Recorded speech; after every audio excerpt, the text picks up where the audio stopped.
Hey, what's up guys? Welcome back to my channel. Welcome back to another video. Today we're filming a little bit of a vlog. Yeah, I've got a few things I want to show you guys. A few plant updates. I'm going to show you some updates on some things that maybe I've unboxed. And a few other kind of like exciting things. A couple things that may not be so exciting. Yeah, we're just going to be walking around the house today. I figured I could show you guys a little bit of our new home and do some updates, and then also I'm going to show you guys how I battle, right there's one, bitch. I'm going to show you how I completely destroy and conquer fungus gnats.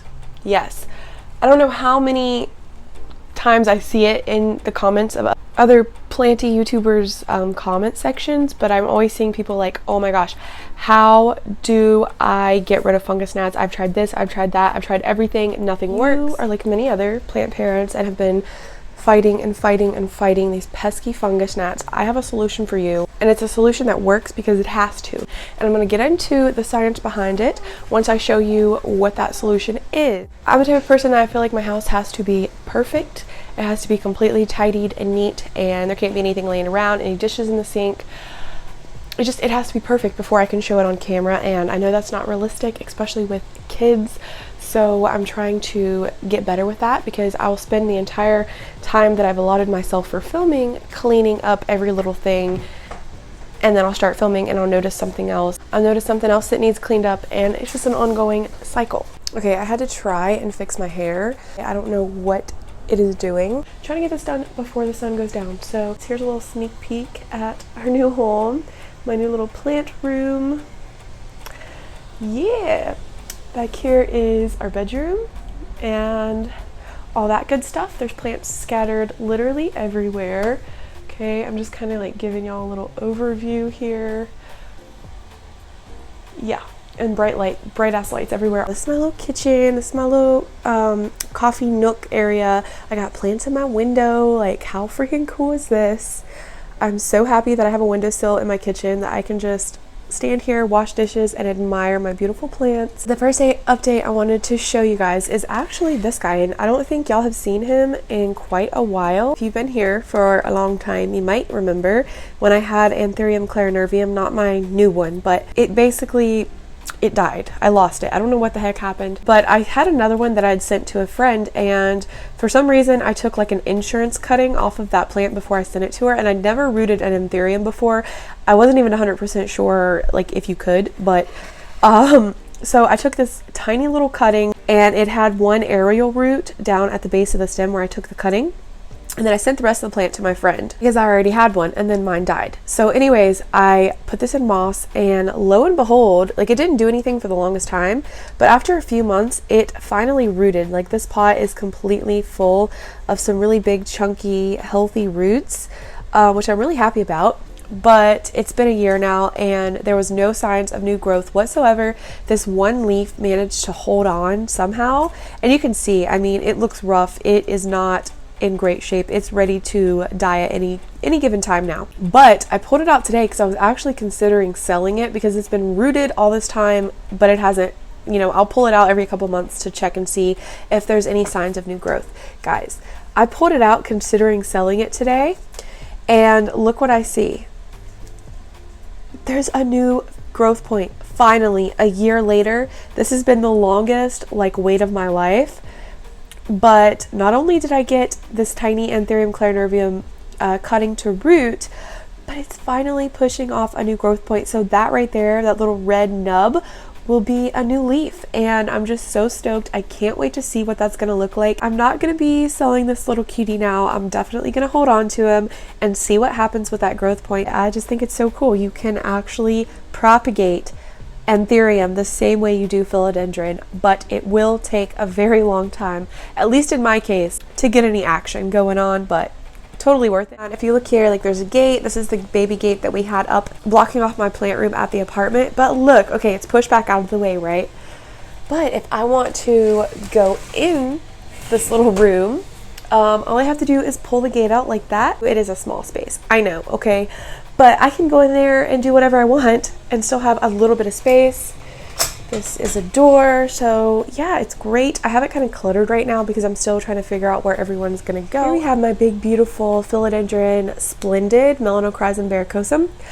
This plant was so full and beautiful, guys. Like, I'm talking like stacked leaf over leaf over leaf. And I have cut this plant probably 6 or 7 times over the last year. Last spring I did a giveaway with a cutting, and then I did a lot of trades with cuttings of this, and I also sold a few to get other wishlist plants that I wanted. So this is like a really hot commodity. Apparently a lot of people are looking for this plant.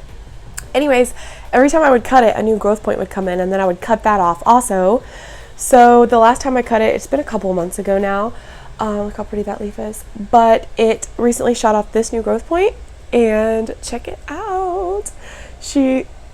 She's about to unfurl her new leaf off of this growth point, and there is another one right here. So I'm very, very excited. I was kind of surprised when I cut her that the new growth point came in like literally right at the top of the plant where I cut it at, like right beside where I cut it.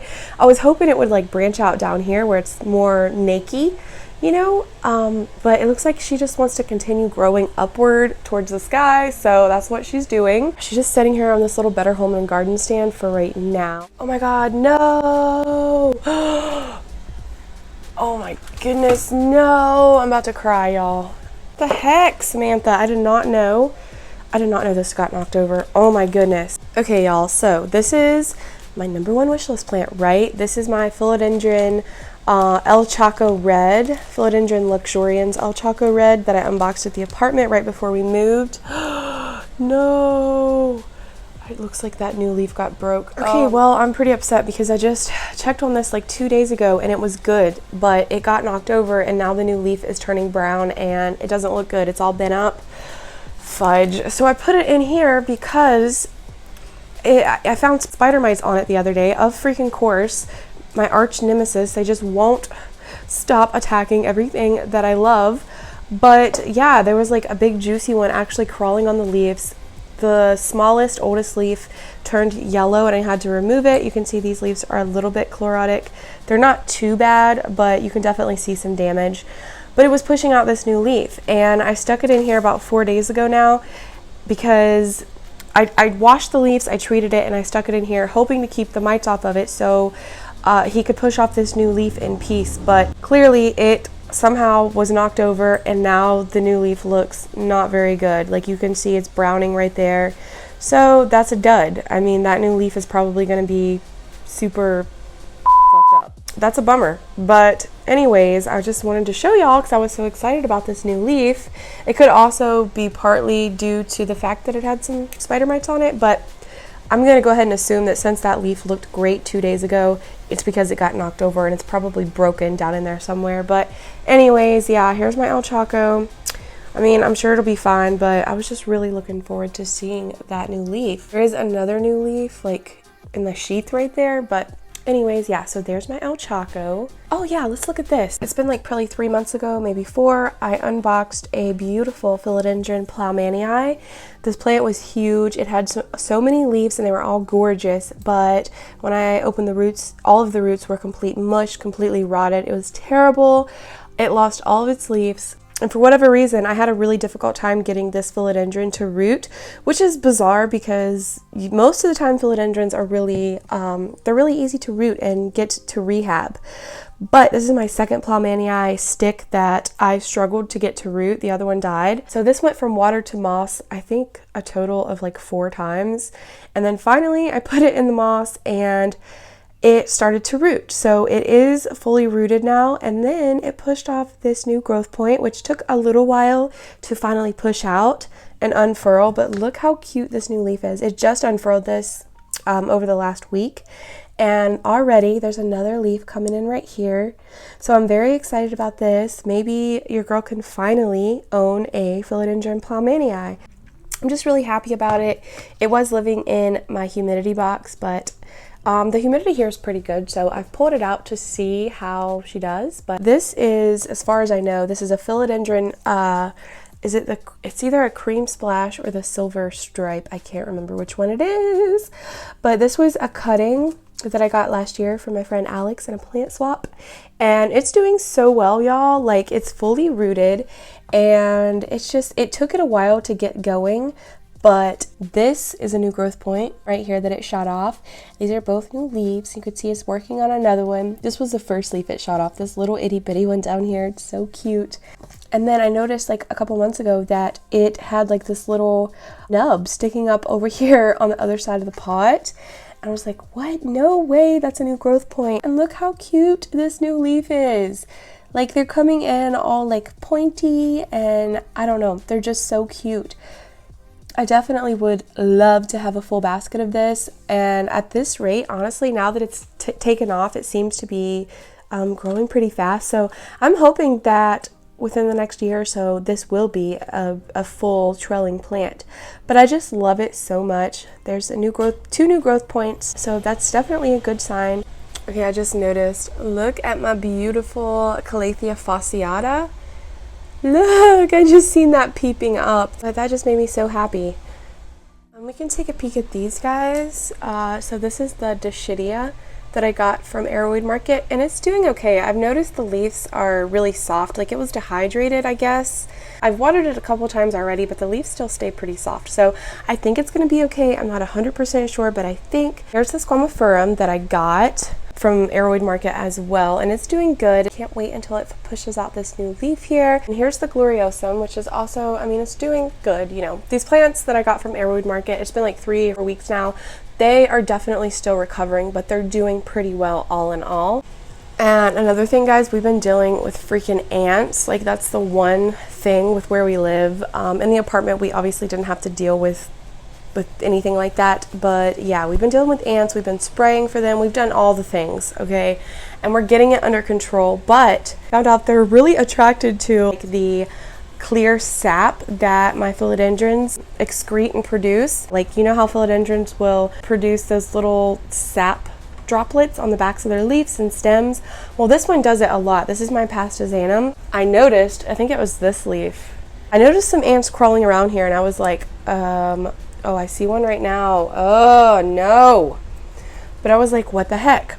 And I like got up close. Look, oh my God. Okay, as I'm talking about it. Are you serious? Dude, this is not gonna fly. Okay, so it looks like they're back. But this leaf was completely covered. Like, I'm telling you, there was probably like 100 ants on this leaf. And I hadn't seen anything else on them until now, so that's great. I don't like bugs in my house or on my plant. My Syngonium chiapense, this is my pride and joy, y'all. I love this plant with all my heart. This is his new growth point. I love these leaves. They just feel so amazing. And look at his new little leaf. They're so matte and beautiful. If you don't have a chiapense, you need one. We're in my bedroom. Here's a little spin around overview of our bedroom. We have this little stand back here, which I'm obsessed with. I love this little area. So this room, I mean, if you can see, it gets really good light, especially evening sun. So these plants are getting some direct sun. It's very nice. And then over here on this side, more filtered, so it's more like indirect sun, which is great.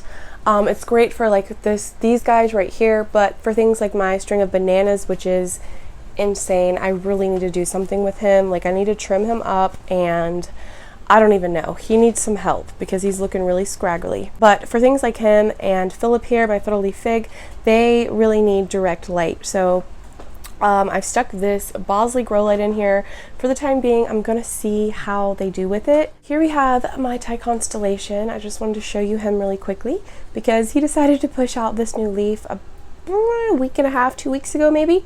And he's now unfurling it. Look how pretty. This was his last leaf here. Beautiful. I'm really enjoying the variegation that this guy's putting off. The new leaves he's giving me, like, they're all just, look at that. It's like green with the variegation, the splashy variegation, and then there's like this white film over it, like amazing. Oh, I can't wait to see what this leaf's gonna look like. I mean, it doesn't look like it's gonna be nearly as variegated as some of his previous leaves, but that's okay. It's a Thai constellation, so the variegation is stable, so that's great. Go ahead and move on in here. Look over this big box. This is like one of the only boxes we have left I need to go through. Our laundry room, which is a freaking mess, okay? Let's talk about fungus gnats, shall we? Okay guys, I hope you can see me okay. The sun's going down, so the lighting's not great right now. But I want to share with you what I personally use to combat fungus gnats, and it works. I've been using this now for this spring makes 2 years. I've been using this product and it's been successful. It's a one and done product. You use it one time, you're done for a whole season. And that product is beneficial nematodes. These guys. Okay, so this is what they look like.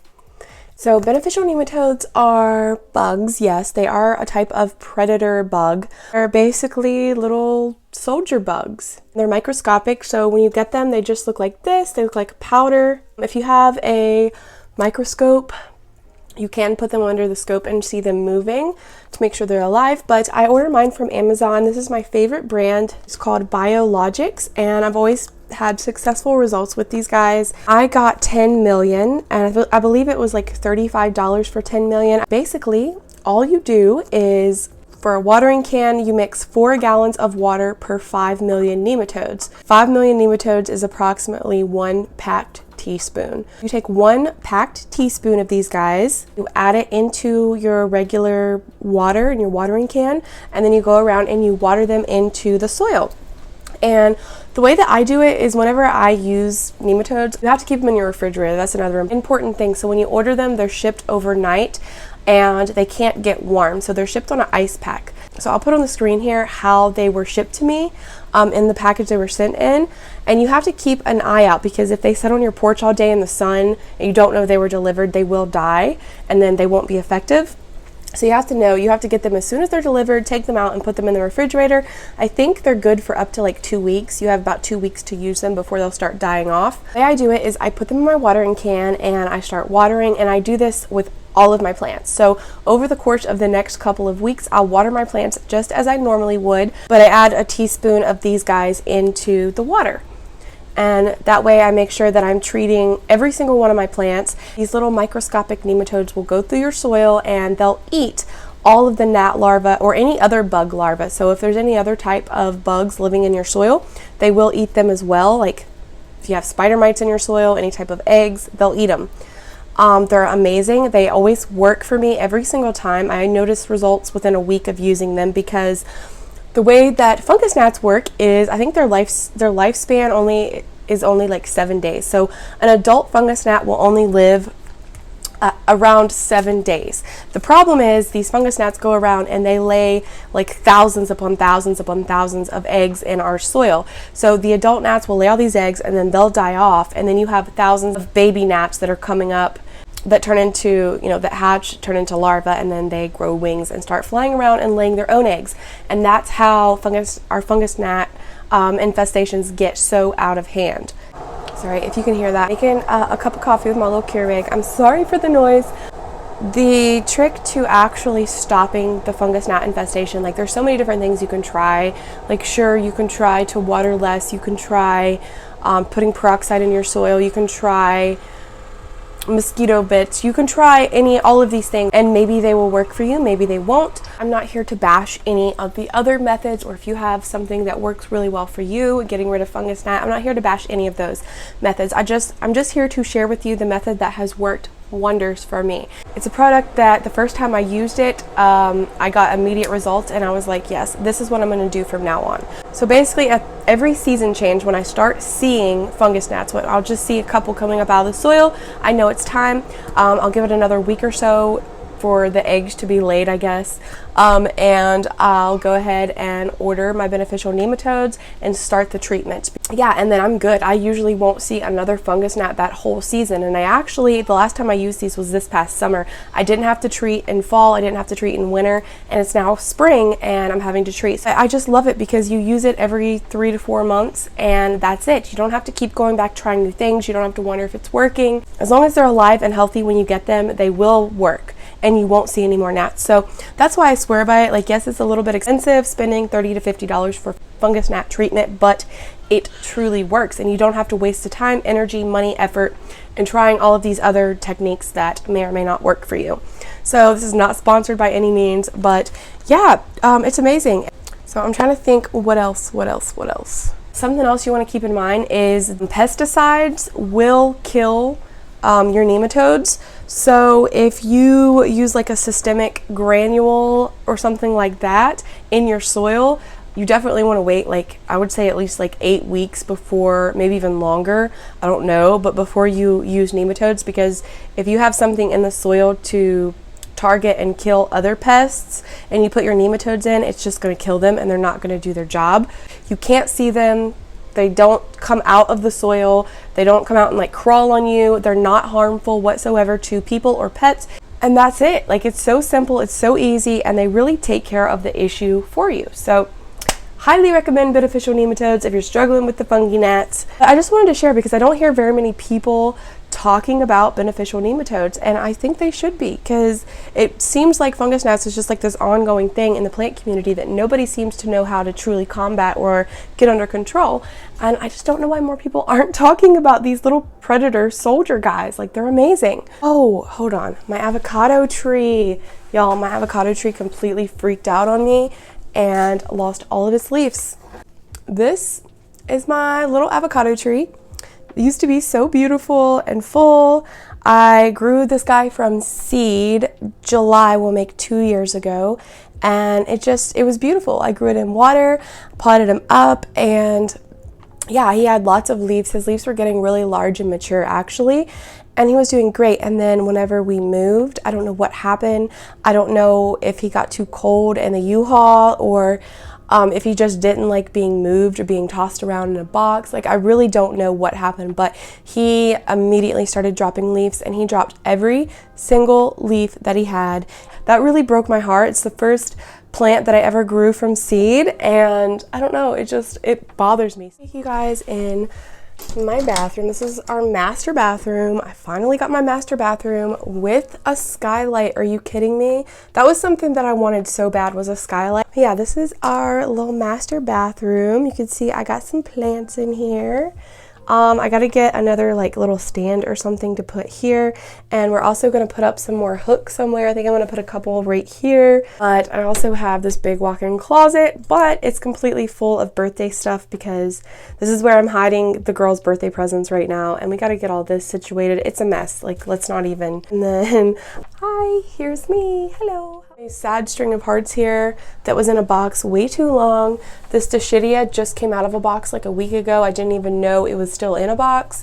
Believe it or not, it's doing okay though. It has a few yellow leaves, but I gave it a good soaking, and I'm just letting it kind of chill for now. I don't really know what plants are gonna do well in what lighting situations just yet. I don't know what's too little light or too much light until I experiment, basically. So all I can do is just put some plants in different areas and see how they do. This guy's only in here temporarily, I think. I'm pretty sure I'm going to be moving him because Dieffenbachias really do need brighter light. They really like direct light, at least mine have seemed to in the past. So gotta find a place for him, but he's so pretty. He looks fake. Got this little Syngonium in here, which is also doing really good. This is his newest leaf here. Very cute. Yeah, so I think that's all I really wanted to share with you guys right now. Oh no, wait. Oh, look at this little kitty planter. First of all, this is my variegated wellspan. Noticed a couple months ago that he was shooting off a baby, a little pup. And look, y'all, it finally came up out of the soil, and it's doing its thing and gaining its color and deciding who he wants to be and all that good stuff. But I just think it's the cutest thing ever. Like, it literally looks like the cat's ears. Looks like a bunny, actually, is what it looks like. Doesn't it? Perfect for Easter. Here's the back side. Beautiful. Also, my Albo Monstera that I got in a plant swap probably 6 months ago now. Yeah, it rooted up, so I repotted it a couple months ago, and it just recently gave me its first new leaf in my care. Look at that white in the corner there, it's so pretty. But yeah, my Albo Monstera is finally growing and doing his thing as well. That's it. I think that's everything I wanted to share with you guys in this video. We're still doing a tour. Eventually the tour will come, okay? I promise you. Yeah, I'm gonna end this here. So thank you guys so much for watching. I'll see you soon in my next video. I love you guys. You're the best. Bye.